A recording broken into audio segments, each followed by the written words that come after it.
Kasi sabi dito sa balita, may report po na si Atong Ang nakalabas na ng bansa. Atong Ang reportedly in Cambodia.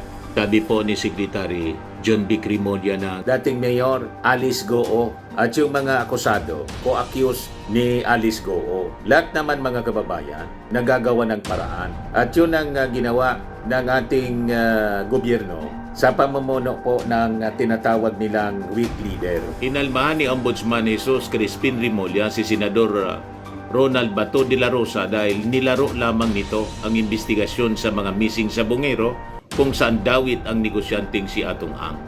Ayon kay Remulla, simula noong 2022 nang maupo siyang kalihim ng DOJ, frequently binibisita noon ni Atong Ang, pati yon ni Ray. Ito yung report ng TV Patrol. Nagbabagang mga balita at pagtalakay sa mga isyu ng lipunan. Bulsa! Opinyon, banat at paglalantad sa katotohanan. Bulsa! What you see is what you get. You decide. Hello po mga kababayan, si Dante Maravillas. I-update ko kayo sa kaso po ni Atong Ang. Kasi sabi dito sa balita, may report po na si Atong Ang nakalabas na ng bansa. Atong Ang reportedly in Cambodia. Sabi po ni Secretary John B. Crimolia ng DILG. Paano niya yan, Mr. Maravillas, nakalabas na ng bansa? Parang si Sandico. Walang problema po. May Interpol.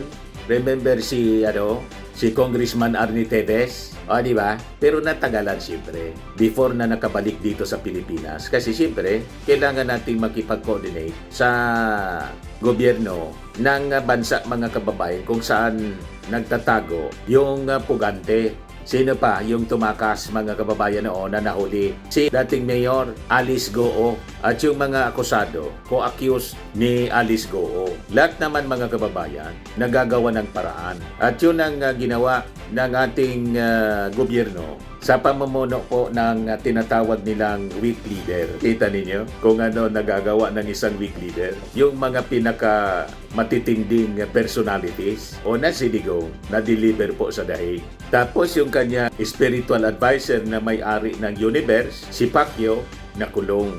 Ganyan katindi po ang ating weak leader. Yung mga kampo ni Digong, pinaghanap na. Tulad, mga kababayan, tulad ni Atty. Harry Roque. Ba't kasi niya Mr. Maravilla, si Atty. Harry Roque, matinig din? It's a matter of time, mga kababayan. Pasasaat, maulog din sa hawla. Mga minions ni Digong, mga kababayan, tulad ni Harry Roque na pinaghanap ng batas. Si Bato de la Rosa hanggang ngayon hindi nagpapakita sa Senado. Pero ang sabi, may minority report signature. Paano nakapirma yung ghost senator, mga kababayan, sa minority report ni Marcos at saka ni Marcoleta? Galit si Ping Lacson. But anyway, that's another story, mga kababayan. Dito muna tayo sa mga pinaghanap ng batas. So this time, itong si Atong Ang, mga kababayan, na never nakasuhan nung panahon ni Digong. Alam naman natin po, panahon ng Duterte administration, nang mangyari po yung more than 100 missing sa Bungeros. Pero tingnan ninyo, sa panahon ng ating administrasyon ng sinasabi nilang weak leader, na isyuan ng warrant of arrest, nakasuhan ito pong si Atong Ang, na sabi nga po ni Ombudsman Remulla, si Ombudsman Remulla ba yun o si John B. Remulla? O tama, si Ombudsman Remulla pala yung nagsabi, ginululangan niya ni Bato de la Rosa yung investigasyon sa missing sa Bungeros. Bato de la Rosa ginulo raw ang kaso ng missing sa Bungero versus Atong Ang. Pag ganyan, mga kababayan, alam na, hindi solusyonan yung habulin. Mga kababayan, si Atong Ang, ginulo niya, siyempre naman niya, barkada si Atong Ang ni Digong. Konsultan po ng TCSO noon sa STL, si Atong Ang, mga kababayan. Inalmahan ni Ombudsman Jesus Crispin Remulla si Senador Ronald Bato de la Rosa dahil nilaro lamang nito ang investigasyon sa mga missing sa Bungero kung saan dawit ang negosyanteng si Atong Ang. Ayon kay Remulla, simula noong 2022 nang maupo siyang kalihim ng DOJ ay trinabaho na niya ang isyu sa mga missing sa Bungeros. Anya, sumausaw din umano ang Senate Committee on Public Order, Dangerous Drugs sa pamumuno ni De La Rosa. Pero ginulo lamang ng komite ang investigasyon sa isyu ng mga missing sa Bungero. Dalawang korte na ang naglabas ng arrest warrant kay Ang dahil sa kasong kidnapping with homicide kaugnay ng mga nawalang sabongero.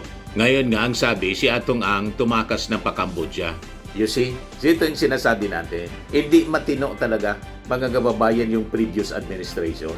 Yung mga inosente, yun ang naging biktima na EJK mga kababayan sa war on drugs. Tapos yung mga sangkot sa mga kahindik-hindik na krimen tulad ng missing sabongeros, ginulo pa. Yan ang sabi ni Ombudsman Remulla. Ginulo pa ni Bato de la Rosa. Kasi nga po dating consultant itong si Atong Ang ni Digong sa STL, sa PCSO. You see? O ngayon, ito yung latest kay Atong Ang mga kababayan. Kasi lahat ng mga possible areas, nakarating po doon yung mga raiding team, National Bureau of Investigation. Nakarating po sa amin sa Albay, sa Libon, Albay. Kasi doon sa Libon, yung raiding team, ang sabi, may tawag dito, may cock-fighting farm doon na nagiging frequently binibisita noon ni Atong Ang. Pati yon ni raid. Ito yung report ng TV Patrol. Nakaabot na sa Bicol ang paghanap ng NBI sa puganting negosyanteng si Charlie Atong Ang game farm sa Libon, Albay na posibleng pinagtataguan ni Atong Ang hinalughog ng NBI. Yan po, report po ng TV Patrol. Ngayon, ang latest, mga kababayan, ang sabi, baka nasa Cambodia na po nagtatago. Dumaan sa backdoor siguro po, tulad ni Alice Go noon, saka ni Tebes. So sabi dito sa balita ng GMA News Online, may information na nasa Cambodia, but that's raw information. Kasi nag-set up siya ng online sabong sa Cambodia, sabi po ni Remulla. Yan ang hanap buhay po niya, no? Online sabong. Kung hindi waiting, sabong. Kung ano-ano pang mga gambling lord po itong si Atong Ang barkada ni Digong.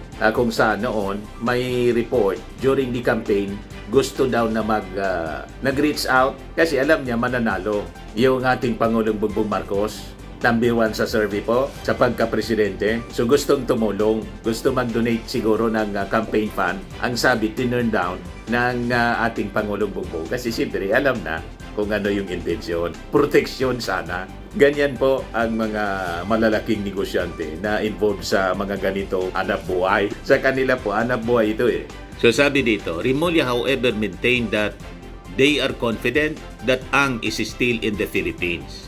But he added that the authorities are working on the cancellation of Ang's passport to prevent him from traveling. The DILG Secretary said President Ferdinand Bongbong Marcos Jr. may request the arrest of Ang from government of Cambodia if the information is confirmed. Yun ang mangyayari niyan, mga kababayan. The same thing na ginawa ng ating gobyerno kay Alice Goo saka kay Tebes. And finally, nagtagumpay mga kababayan, yung ating mga authorities, yung ating gobyerno na may harap po sa batas, sa trial, itong mga akusado. Walang secret cause, mga kababayan, sa ating administrasyon. Kailangan mabigyan ng hustisya. Anyway, kung hindi man po ay ang ebidensya, limbawa, laban kay Atong Ang, di yung korte na po, after trial, ang magdidesisyon niya. Binibigyan ng bawat isa, mga kababayan, ng due process. Yan ang policy ng ating administrasyon po. So sabi dito, kapag i-cancel po yan, ang ASEAN magiging chairman ng ating Pangulo. Pwede niya ipang-request yan sa kapwa Pangulo niya o hari yata sa Cambodia. Katulad ng ginawa kay Tebes, ni-request niya yon sa Timor-Leste. Tapos, sinuli dito, sabi po ni Remulla. So, following the 10 million reward for information on Ang's location, Remulla said authorities have already received tips that led to 8 operations.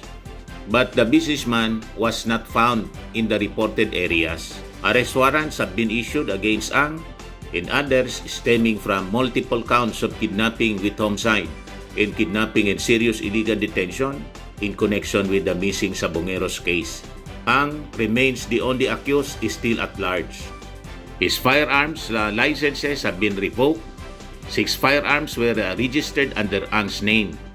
On Tuesday, only 5 firearms were surrendered to Mandaluyong City Police Station according to Ang's lawyer.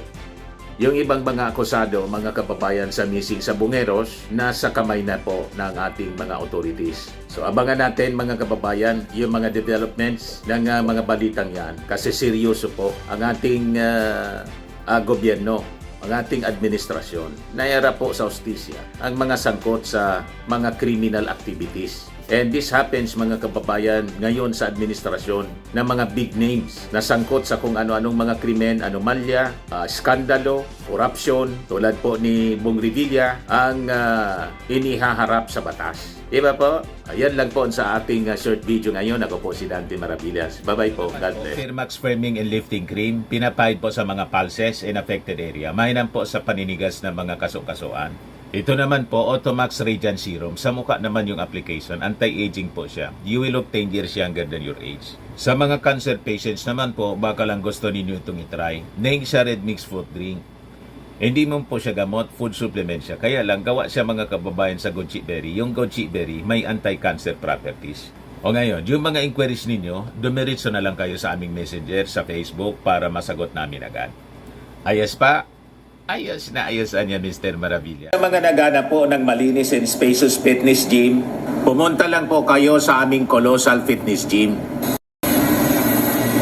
May Grab car rental din po kami. But anyway, ito po pala yung aming bagong product na binibenta online. I am worldwide amazing pure organic barley powdered drink mix from Australia. Negosyo to ng aking anak na architect entrepreneur Riz Maravillas. Ayan po. Kontakin na lang po ninyo siya, Riz Maravillas on Facebook.